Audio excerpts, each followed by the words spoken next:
Alas 6 pa lang pero pakiramdam ko late na ako.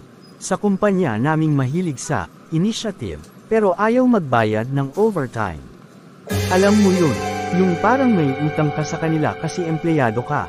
Araw-araw ganito, parang may pa-promo ang stress, buy one shift, get one breakdown free. Ang bus, parang sahod ko, laging late. Pero deadline, laging advance, tapos si boss, kala mo mayaman kami sa oras. Can you revise this 17 times in 1 hour? Carry mo na yan.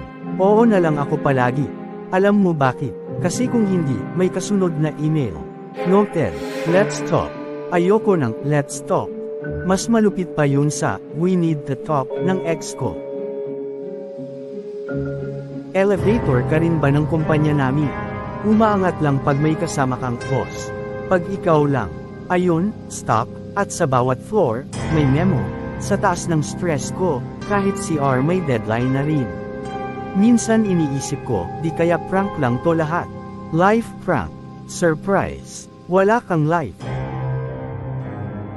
Alas 10 na ng gabi, pero syempre, sabi ni boss, just a quick update lang, won't take long. Teka, quick para sa'yo. 6 na PDF at 4 na spreadsheet to, tapos may pa-call pa bukas ng 7 AM.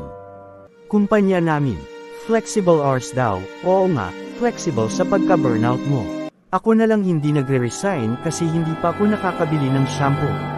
Pati buhok ko pagod na, ayaw na ring lumaban. Brr.